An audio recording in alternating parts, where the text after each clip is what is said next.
We're recording. We're recording. Go ahead. Hello, everybody. That's Steve. I'm Patches O'Houlihan. Welcome back to another fun-filled adventure known as the Film Cave. That was awesome. Here we go. We're going to talk about news. News. Right. News. Movie Here news. we go.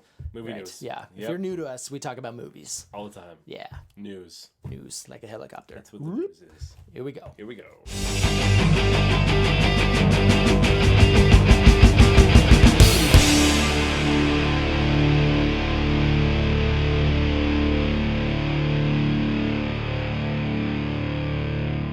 All right. What you got for me, Steve? First, they recently, I don't know, what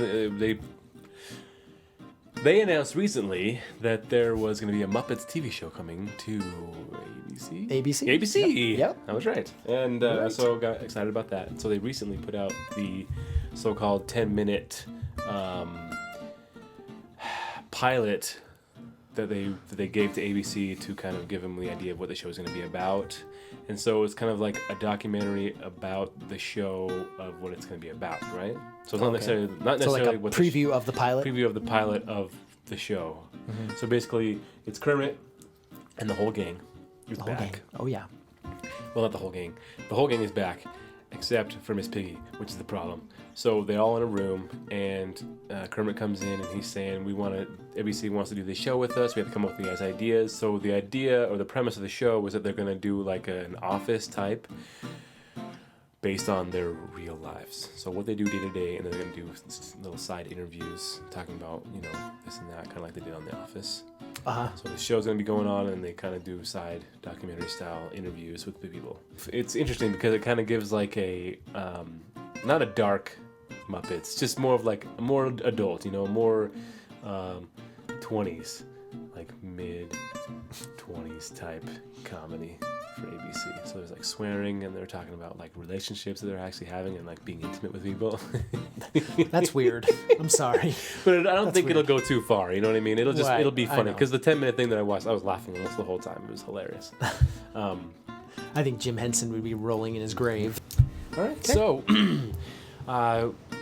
talking about Ant-Man just came out.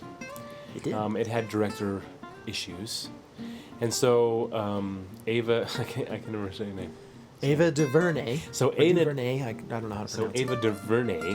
DuVernay came out. She was supposedly in talks or to do new Black Panther or Captain Marvel. Captain Marvel. So the two female, I guess the one African American lead or the one female lead in the Marvel series that was coming up. She was in talks for that.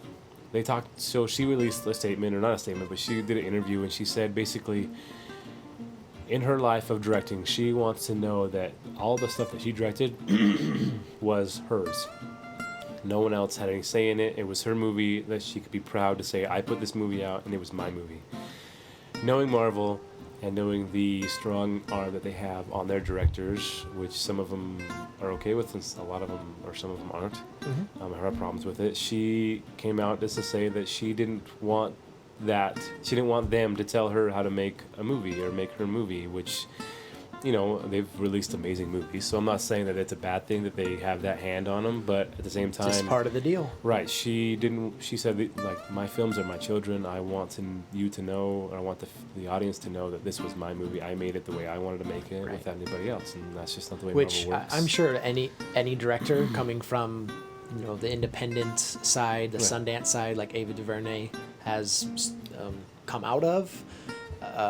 Any director is going to have trepidation where I still want this to be my movie, my my thumbprint kind of a thing. But a lot of studios have the final say and have final cut, and a lot of them have with this Marvel problems like world, that. you have to sort of create this Marvel Cinematic Universe and develop it deeper and expand on this world that So having said is already set. Having said that, I'm just glad that she didn't start like Ant-Man, and then end up backing out and them having to like scramble to get something else. I'm glad she realized that now, that it's if she wants to make that kind of movie, she can make something else. And she would have been committed for like another 3 years without having to make anything else. Right. So Right.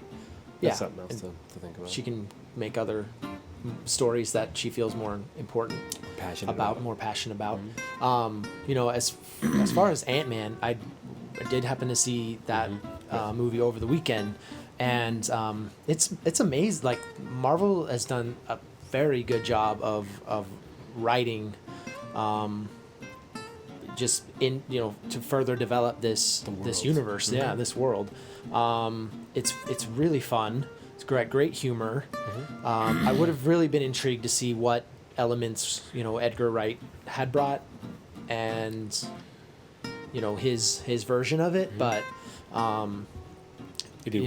with Paul Rudd bringing in Adam McKay to do a rewrite, there's some nice funny parts. Michael Pena steals the movie, and every scene that he's in is hilarious. That's good. But it's very fun. It's some great action. Right, but if you take a magnifying glass to this or probably a lot of these Marvel movies, you can pick it to pieces. Right, but having said that, it's not that they're not doing a good job. You know what I mean? Like, they're saying they're pushing and having their way and making like a not so great movie. I mean, they're doing really well with these movies. Oh yeah. So it's not to say that they're doing a bad job. It's just you have to be prepared to kind of go along with what they're going for, because they have a big picture the whole time. They know what they want to get to, a point A, point B, and they're going to push it in the right direction, whether you as a director want it to go that way or not. So Exactly. that's the way it works. Yep.